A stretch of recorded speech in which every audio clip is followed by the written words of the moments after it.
Hey y'all! So today I'm going to dive into the topic of how to get abs and ab training. So later on in this video, you will see my top 4 or maybe 5 exercises for abs. But first, let's dive into specifically how to get abs. So everybody has abs. Abs are abdominal muscles and every single person has them. That's the way God created us. The shape and the level to what body fat you can see abs is different per person because we're all different. We have different metabolisms, different bodies, so it varies per person. Some people can have abs at higher body fat. Some people, their shape of their abs are more blocky. You may have seen the saying, abs are created in the kitchen. Well, last time I checked and I laid down in the kitchen, I did not get abs. So, abs are not created in the kitchen. Abs are created in the gym and revealed in the kitchen, meaning that you have to incorporate ab exercises if you want the specific blocky look of a six-pack ab. Body fat, reducing your body fat, that is how you are going to see those abdominal muscles. Everybody has abdominal muscles. Everybody. We were all created with abdominal muscles. It is just different body fat levels to which people see them and see that definition. In regards to ab training for the look you want for your abs, so with a blocky six-pack ab, that is going to stem from doing heavy training abs at least 2 times per week. And if you want the more lean ab, which is kind of what the toned, slim waist, small waist is, then that is going to be more body weight ab work. And of course, you don't want to do heavy oblique work at all because all that is going to do is widen your waist. And I know that from personal experience from doing both side bends, weighted ball twists, and side crunches. Weighted side oblique work is going to widen your waist. It is not going to make it smaller. Because if you think about it, you are hitting that muscle, you are stimulating those fibers, activating them, and you are causing growth. So when you activate those obliques, you are going to grow those obliques. So when doing, and of course, oblique training is awesome for your body, overall physique, but always, always stick to body weight oblique work. In regards to ab training, you really have to make sure that you are actually working your abs and you are fully stimulating those muscles, because if you are not, like doing lying leg raises and you are working your hip flexors, then you are just wasting time rather than working your abs. Now, by doing weighted ab exercises, you are building your abs, and by doing that, you are able to, most people are able to, build the abs to where they can see them at a higher body fat percentage. And that is the reason why I think I have abs at a higher body fat percentage than some people. I make sure that I incorporate those weighted heavy abs into my lifting sessions. So I'll work weighted abs 2 times a week, unweighted 1 to 2 times a week, depending if I'm being lazy or not, because I'm a human, I'm lazy. Just like any muscle group, you cannot work abs every single day of the week. Abs need rest, they need recovery, and if you do not provide that, then they are not gonna grow and you do not have best results from your training. So I suggest never working abs more than 4 or 5 times a week, really giving proper recovery for your abs. And also remember that you are doing ab movements and ab workouts in your daily workouts. So squats, deadlifts, presses, chest presses, you are working your abs. And my favorite workouts are cable crunches and lying leg raises with a hip thrust, because if you do not incorporate that hip thrust in the movement, which you guys will see in a video, if you do not incorporate that hip thrust, all you are doing is all you are doing is working your hip flexors. And Bella's like super acting weird because she went and got her dental appointment today. She had to get some gingivitis cleaned up in her gums and this little flap removed and some x-rays just in case she had any resorptive lesions. And she did not, so she's all good. Let me grab her. My cutie, are you still tired? Look, look. From her Ivy, you're still tired. Oh, I know she's mad at me. So in order to reveal the definition and the hard work in the gym, you are going to have to lose body fat to be able to see those abs.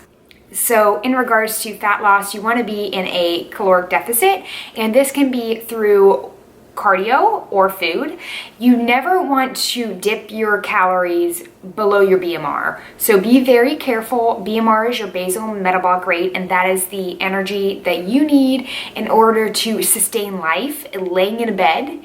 So you don't want to go below that because that can cause a multitude of effects. In regards to dieting, of course, your metabolic rate always slows down with dieting, but you can help negate those effects by going slow and steady. So the best caloric deficit is a 100 to 250 caloric deficit to start with. That is extremely slow, but it is important to go slow, in my personal opinion.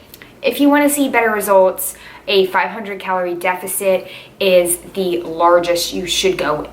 In my opinion, you should never go for weight loss more than 2 pounds per week. I always suggest half a pound to a pound of weight loss per week, because anything more than that, you are going to see muscle loss. And you do not want muscle loss, because muscle burns more calories than fat and is essential in regards to your body and your metabolic rate. Remember that you are awesome whether or not you have abs, because we all have abs, just we see them at different body fat levels and with different shapes. So abs are cool, no abs are cool. A big butt is cool, no butt is cool. You know, we just all are different, and we're amazing humans and amazing species created by God. So you are awesome whether or not you have abs. So just a reminder of that.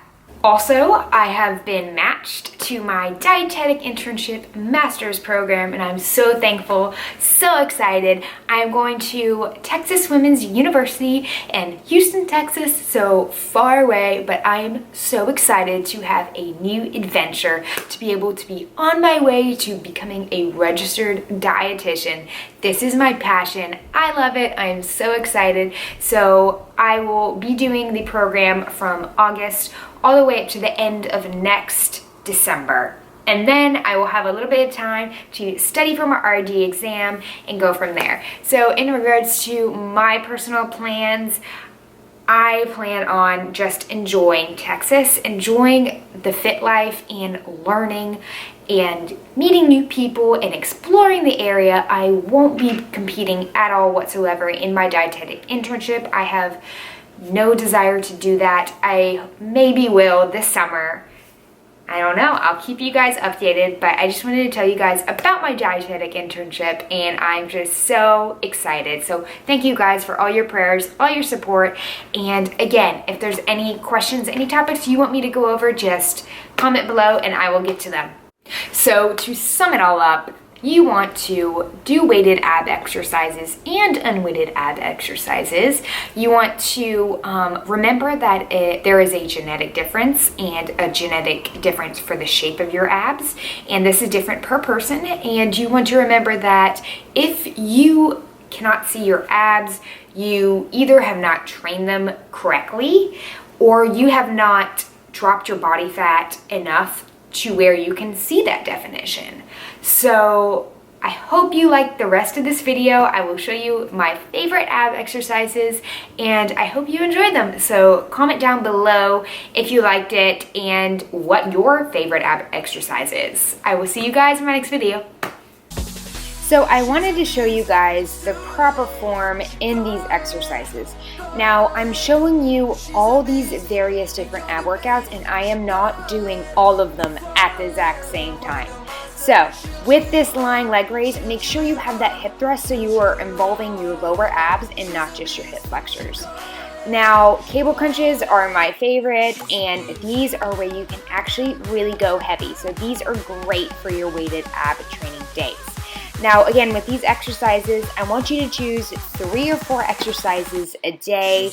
I like to do 2 weighted and 1 unweighted on my weighted day, and then for my unweighted day, I do 3 unweighted.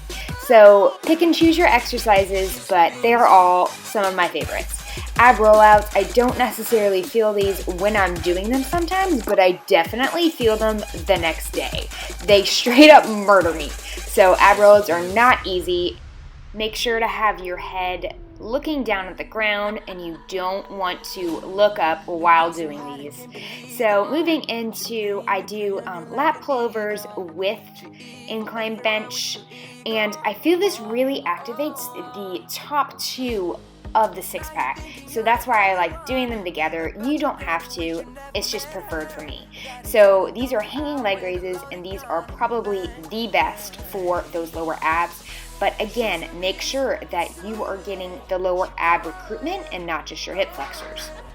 So these are single leg alternating V-ups, and I just love them for my unweighted days. I have to be very careful with my hip flexors in these types of movements.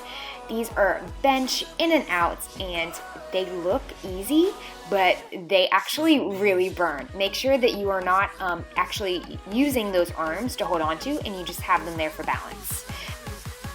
Try these workouts out. I hope you like it, and I will see you guys in another video.